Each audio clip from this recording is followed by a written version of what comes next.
आज मैं आपके लिए लेके आई हूँ the tale of Melon City poem के क्वेश्चंस एंड आंसर्स। यह जो पोयम है the tale of Melon City, it is written by Vikram Seth. और ये पोयम मैंने ली है आपकी क्लास 11th की स्नैपशॉट बुक से, जो कि सप्लीमेंट्री बुक है। और इसमें जितने भी क्वेश्चंस एंड आंसर्स मैंने कवर किए हैं वो सारे के सारे क्वेश्चन बैंक 2023 में दिए गए हैं, जो आपकी परीक्षा की दृष्टि से बहुत ही महत्वपूर्ण है। देखते हैं, पहला क्वेश्चन हमारा दिया हुआ है, why did the king order to build an arch. King ने आर्क यानी मेहराब या गोलाईदार बड़ा दरवाजा बनाने के लिए क्यों आदेश दिया। इसका उत्तर है, the king ordered to build an arch across the street for the enlightenment of the people. राजा ने आदेश दिया था एक आर्क या मेहराब बनाने का, जो कि गली जो मुख्य सड़क थी उसके बीचों बीच बनाया जाना था, ताकि लोग उससे लाभान्वित हो सकें। As the arch was a symbol of victory और ट्रायम्फ। जैसे कि जो आर्क था वो प्रतीक था विजय अथवा जीत का। तो आर्क से वहाँ के लोग एनलाइटनमेंट होते। यहाँ पे एनलाइटनमेंट मतलब है प्रकाशित होना या ज्ञानवान होना या अपनी विजय पे गर्व करना। यहाँ पे एनलाइटनमेंट प्रकाशित होने से के अलावा जीत के गर्व के लिए भी उपयोग किया गया है। अगला प्रश्न है, What happened to the day when the king rode under the ark? उस दिन क्या हुआ जब राजा उस आर्क या मेहराब के नीचे से गुजर रहे थे घोड़े पर बैठकर, है ना। रोड, राइड का पास्ट टेंस है रोड। रोड यानी घोड़े पे सवारी करना। रोड यानी घोड़े पे अकेले नहीं, यहाँ पे साइकिल, मोटरसाइकिल या कोई भी ऐसी चीज़ जिसके ऊपर बैठकर सवारी की जाती है वो राइड कहलाती है। तो यहाँ पे राइड का पास्ट टेंस दिया है road. Answer, when the king road under the arc his crown fell off as the arc was build to low. जब राजा आर्क के नीचे से गुजर रहे थे तो राजा का जो क्राउन है, क्राउन यानी ताज या मुकुट, वो गिर गया, क्योंकि जो आर्क था वह बहुत ज़्यादा लो यानी नीचे बनाया गया था, उसकी हाइट कम थी। नेक्स्ट क्वेश्चन है हमारा, how did the workman escape themselves from being hanged.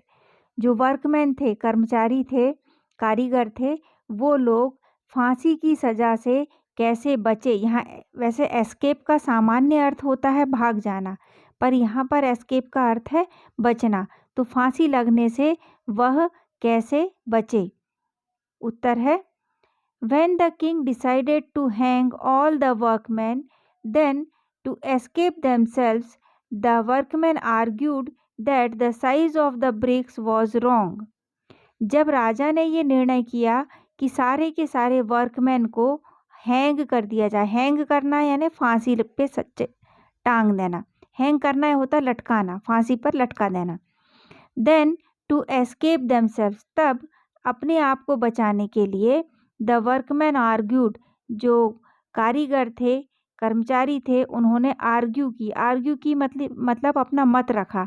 That the size of the bricks was wrong, कि जो ब्रिक्स थी, ब्रिक्स यानी ईंटें, उनका आकार गलत था, साइज गलत था। The bricks had been made by the masons, और जो ब्रिक्स थी वो मैसोन्स के द्वारा बनाई गई थी। मैसोन यानी राजमिस्त्री।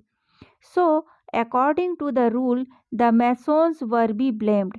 तो नियम के अनुसार यदि किसी पर आरोप लगाया जाना चाहिए तो वो होने चाहिए मैसोन, और इसीलिए इस तरीके से वो लोग फांसी पर चढ़ने से बच गए। यहाँ पे मैसोन यानी राजमिस्त्री, ब्लेम्ड यानी आरोप लगाना। तो आरोप कहेगा कि वह मेहराब जो टूट गया, तो उसके टूटने का आरोप किस पे जा रहा है अब वर्कमैन के अनुसार मैसोन्स पे।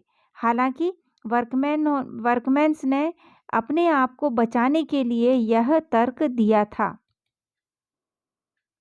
अगला प्रश्न है, व्हाट इज कॉल्ड लेसेस फेरे? लेसेस फेरे एक तरीके की नीति है, तो इस पोयम में लेसेस फेरे का क्या अर्थ लिया गया है?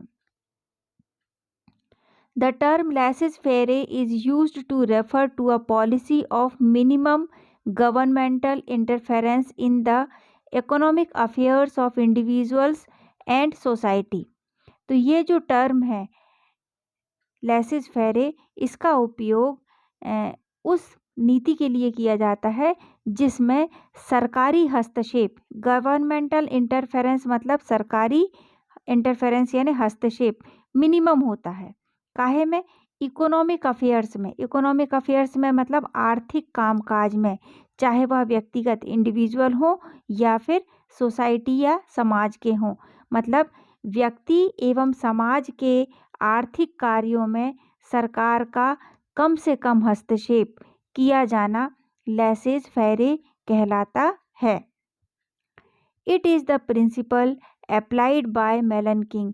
यही सिद्धांत, प्रिंसिपल यानी यहाँ पर सिद्धांत, अप्लाई किया गया था, लागू किया गया था मेलन किंग के द्वारा।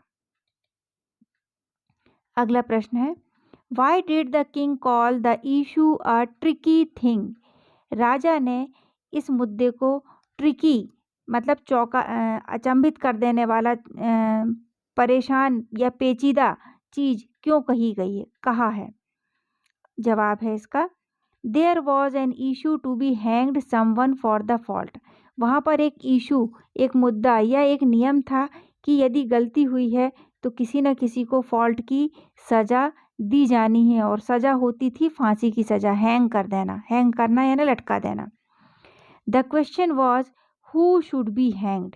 प्रश्न उठता है कि किसे फांसी पर लटकाया जाए। Everyone related to the ark convinced the king about their innocence।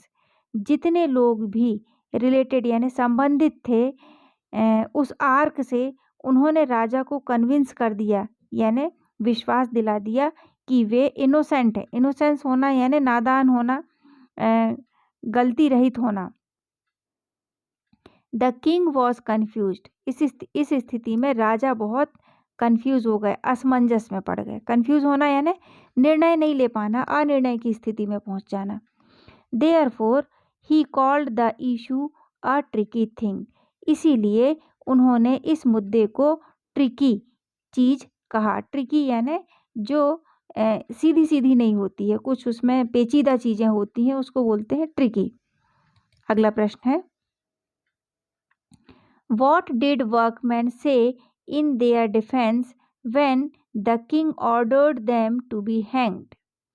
तो वर्कमैन्स ने अपने डिफेंस में, डिफेंस यानी बचाव में, क्या कहा जब राजा ने उन्हें फांसी पर चढ़ाने की सजा दी? पुनः प्रश्न दोहराया गया है उसमें, तो थोड़े से शब्दों के हेर फेर के साथ फिर से इसका जवाब देखिए। When the king ordered the workmen to be hanged, जब राजा ने आदेश दिया कर्मचारियों को फांसी लगाने का, they said in their defense, उन्होंने अपने बचाव में कहा, that कि they were innocent, कि वे innocent हैं। innocent है यानी गलती रहित हैं, अपराधी नहीं हैं। the size of the bricks was wrong, ईंटों का साइज गलत था। so the masons were in guilty, अतः राजमिस्त्री को, मैसन को अपराधी माना जाए। गिल्टी यानी अपराधी या दोषी। अगला प्रश्न है, who did the chief of builders blame? जो बिल्डर्स का प्रमुख था उसने किस पर आरोप लगाया? ब्लेम करना यानी आरोप लगाना या दोषी ठहराना। उत्तर है, the chief of builders blamed upon the workman. जो बिल्डर्स का प्रमुख था उसने आरोप लगाया वर्कमैन पे, कर्मचारियों पर। अगला प्रश्न है, who was the wisest man? What did he से? सर्वाधिक बुद्धिमान व्यक्ति कौन था और उसने क्या कहा? The oldest man of the city was considered to be the wisest man. जो उस शहर का सर्वाधिक बुजुर्ग व्यक्ति था, द ओल्डेस्ट मैन सर्वाधिक बुजुर्ग व्यक्ति था, उसे सर्वाधिक बुद्धिमान व्यक्ति माना गया। कंसिडर किया जाना यानी माना जाना। He said that the arc should be hanged. और उसने अपना बुद्धि का उपयोग करते हुए कहा कि फांसी ही दी जानी है, क्योंकि गलती किसी न किसी ने तो की है। गलती सबसे बड़ी किसकी है कि आर्क ने ही राजा का मुकुट गिराया था। तो उस हिसाब से आर्क या वो मेहराब, उसे ही फांसी पर लटका दिया जाए। अगला प्रश्न है, why were the people happy with their melon king. उस राज्य के लोग मेलन किंग से क्यों खुश थे? The people were happy with their melon king because they lived in peace and enjoy freedom. उस राज्य के लोग मेलन किंग से खुश थे क्योंकि अब वह शांति से रह रहे थे और स्वतंत्रता का उपभोग कर रहे थे। अगला प्रश्न है, how was the king chosen. राजा को कैसे चुना गया? It was considered that the first person who would pass through the city gate tomorrow would choose the new king. ये निर्णय लिया गया, डिसाइड किया गया कि पहला व्यक्ति, first person who would pass through the city gate, जो सिटी गेट से गुजरेगा कल, would choose the new king, वो ही नए राजा का चुनाव करेगा। द नेक्स्ट डे, अगले दिन, द फर्स्ट पर्सन, जो पहला व्यक्ति था, who passed through the city gate, जो सिटी गेट से गुजरा, वॉज एन इडियट, वो एक मूर्ख था। Who wanted a melon to be their king, जो ये चाहता था कि मेलन उनका राजा बने। In this way the new king was chosen. और इस तरीके से नए राजा का चुनाव किया गया। यहाँ हमारे सभी प्रश्न इस लेसन के पूरे होते हैं।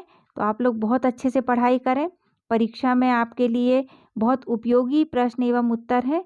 इन प्रश्न उत्तर को आप लोग याद कर लें। और वीडियो देखने के लिए बहुत बहुत धन्यवाद। Thank you. Have a nice day.